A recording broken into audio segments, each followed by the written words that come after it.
Today we take a look at these two awesome sticker mods that feature different concentric shapes. We'll talk about how to solve these cubes and why one of them might be harder to solve than the other. All that in this episode of Custom Cuber.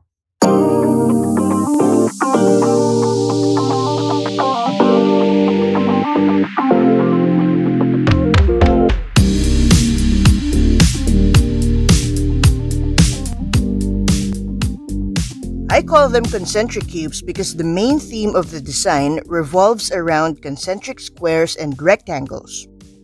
These cubes have the same exact layout, and the only difference between them is, obviously, the colors. I also set a rule for the layout of the concentric shapes. I made sure that none of the shapes have the same size.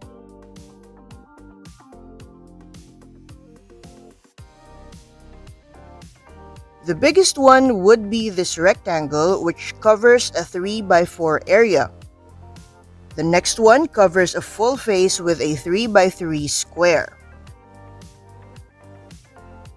The other one is a 4x2 rectangle, while this square covers a 2x2 area. Take note that the sizes refer to the surface area, not the individual cubies. This side is mostly filled up by the last of the bigger shapes, a 2x3 rectangle, and the remaining spaces are covered with smaller shapes. A 2x1 rectangle, a 4x1, a 1x1 square, a 5x1 rectangle, and lastly, a 3x1 rectangle down here. So how do you solve a puzzle like this? Let's start with the multicolored version because I think this is easier to solve. Of course, one of the faces looks very familiar, this yellow one. Like a regular cube, it has a group of colors that constitute one face. But the other groups of colors aren't that straightforward. We have some shapes that are wrapped around two different faces. We have faces that house several shapes instead of just one. So what's the trick here? Before I go any further, I would like to thank those who have already subscribed to the channel. But if you're new here and like twisty puzzles, I hope you'll consider subscribing. It's free and it's just one click away, but it helps the channel a lot. Let's try to get to 100 subs so that we can get that custom YouTube URL. It will help get the content out there to more people who love twisty puzzles like you. You can also find me on Instagram, Twitter, and Facebook, where I share behind-the-scenes posts about the cubes I make. It would be so awesome to see you and your friends there, and we can talk more about different kinds of puzzles. You can find the links in the description below, so don't forget to check them out. And with that, let's get back to today's puzzles.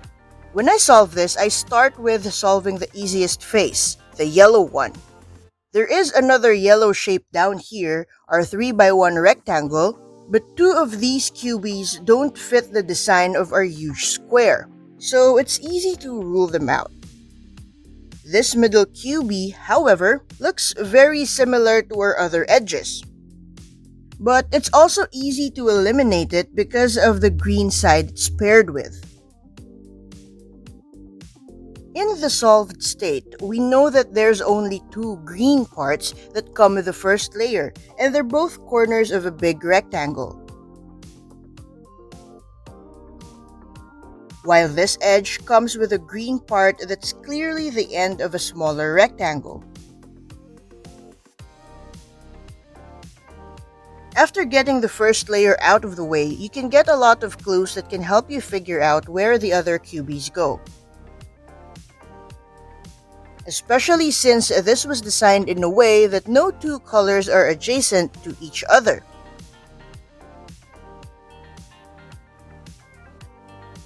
For example, seeing these two corners facing each other clues you in that this is an edge that should be read on both sides. and that these parts here can't be red because they are next to this huge red shape. That means, though, that you have to be a bit familiar with the layout to know which parts fit where if you want to solve this cube quickly. However, incorrect guesses about the placement of the cubies are easily seen on the cube once you start working on the other layers, so you won't really get stuck with an unsolvable cube just because of that. In the end, knowledge of the overall layout isn't really needed. I think solving this just requires basic knowledge of solving a 3x3x3 cube plus some deductions about the layout. Now let's have a quick scramble.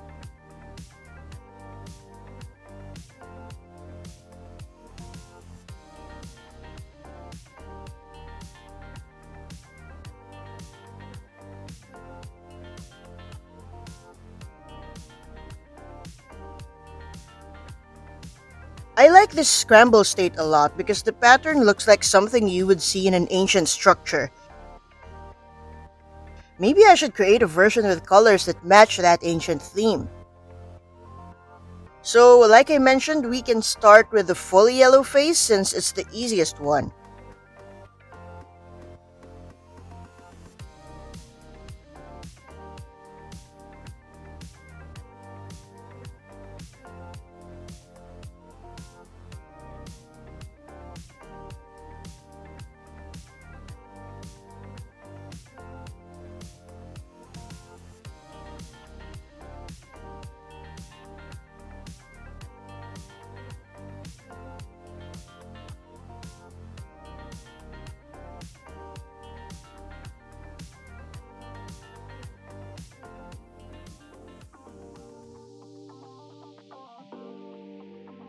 Then I can make some assumptions about these edges.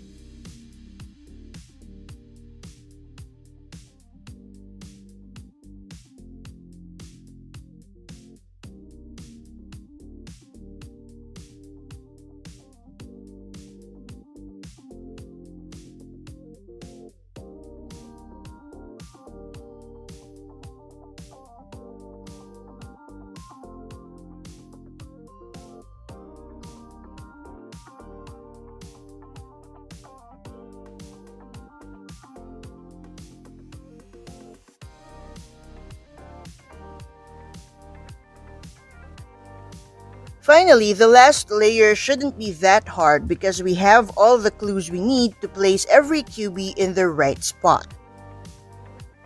Now, if that seems too easy, there's also this other version with just two colors. I think this cube is harder and familiarity with the shape's layout will really play a key role in the solve. We can still start with a full face, but since there are a lot of similar blue parts, it might take a little more time to figure out which ones belong to our full face.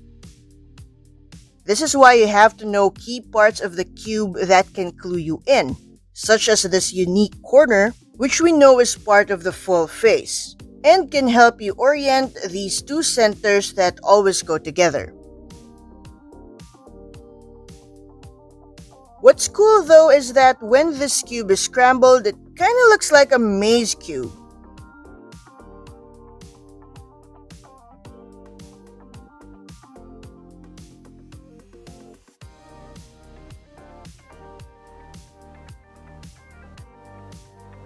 I think that's pretty awesome. How about you? How would you solve a Concentricube?